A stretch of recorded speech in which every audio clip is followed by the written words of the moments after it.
अल्लाह तबारक व तआला पानी पाक कलाम के अंदर इरशाद फरमायो लक़द मन्नल्लाहु अलल मुमिनीना इज़ बअस फीहिम रसूला। अल्लाह दी पाक साथ इरशाद फरमायो अलबत्ता तहकीक मां अल्लाह थोरो कयो आ मोमिनन जे मथा। मौला केड़ो थोरो कयो थई? रब जी पाक साथ इरशाद फरमायो इज़ बअस फीहिम रसूला। सुनी गाल यार शब्द में अचे तो सुभान अल्लाह चो।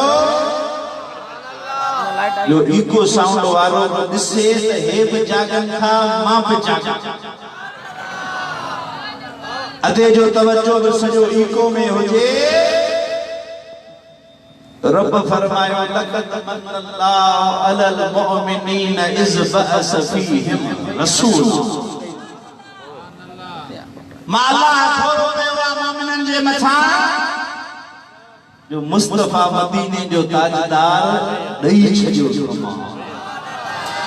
लाइट आए जनरेटर बंद करी जे महबूब जे मिलाद में आया हो सुन्नी खुश नसीब आयो जो मुस्तफा जो मिलाद मलायो थव। हयात नबी जो मिलाद मलायो छव वो महबूब जेको अल्लाह जो बे हबीब। बाकी जमायत अहले सुन्नत जो त अकीदो आ जिथे मुस्तफा जो मिलाद थींदो आ उते मुस्तफा मदीने जो ताजदार ईंदो। अवायो एतकाद आ न हथ टे था मथे खणो।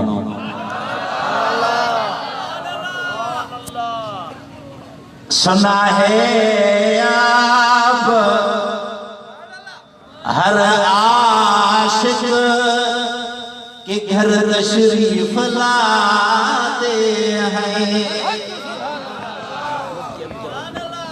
पर सुना नहीं यकीन है आप हर आशिक के घर तशरीफ लाते हैं। मेरे घर में भी हो जाए चरागा या रसूल अल्लाह।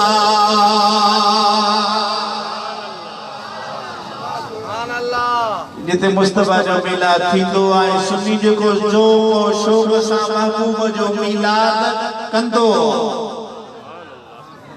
असांजा अकाबरीन असांखे ॿुधाए विया त हा सुन्नी मत 14वीं सदी में अची करे केरु भुलायो आहे तो मुस्तफा हयात नबी ना है, मुस्तफा हाज़िर नाज़िर नबी ना है। तुंजो अकीदो असा जो महबूब हयात नबी है जेको सिक सा महबूब के याद कंदो महबूब ईंदो। जो सोनो शाह वलीउल्लाह मुहद्दिस देलवी तो फरमाए पंहिंजे किताब जे अंदर पण था फरमाइन मुंहिंजा वालिद मोहतरम अक्सर सोनो शाह अब्दुल रहीम मुस्तफा मदीने जे ताजदार जो मिलाद कंदो हो। हर साल जेतिरो अल्लाह जे ओतिरो ज़ोर शोर सां महबूब मदीने जे ताजदार जो मिलाद करे। सोनो शाह वलीउल्लाह मुहद्दिस देलवी तो फरमाए हिक साल अहिड़ो आयो जो मुझे वालिद मोहतरम वट का शे न हुई लेकिन मुस्तफा मदीने जे ताजदार जो महीनो आमद वारो आयो। सुभान अल्लाह। रबीउल नूर शरीफ जो चंड नजर आयो।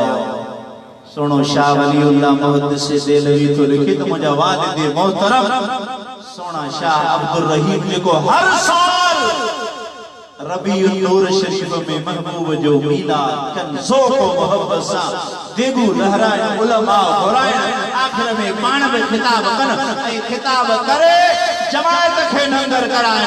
सोनो शाह वलीउल्लाह मुहद्दिस देलवी तो फरमाए एक साल एड़ो आयो रबीउल नूर शरीफ जो महीनो आयो मुझे वालिद वट काश न हो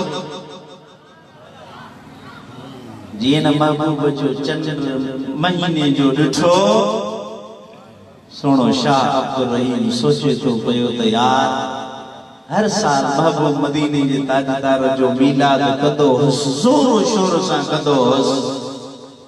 उन महबूब जे मीलाद जो महीनो आयो आ ज़ाहिरी त काशे नाहे सोनो शाह अब्दुल रहीम घर में वेठो आ सोचे थो पयो घर का बाहर निकतो बगी चादर कुल्ले ते गई बाजार में वयो बाजार में हिकड़ो वाणियो आ वो सौदो ॾिठो पयो सोनो शाह अब्दुल रहीम वाणी जे दुकान ते चढ़ियो जी ओ वाणिया तोखे ख़बर आ यार अज मुस्तफा मदीने जे ताजदार जे मीलाद जो महीनो आ और जो सोना हां मीलाद नबी जो महीनो आ जो सुसन जा बार पे गली में ऐलान कंदा पया था वतन आ गए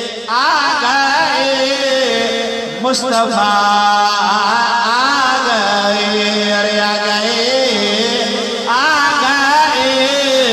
मुस्तफा आ गए अरे आज दुनिया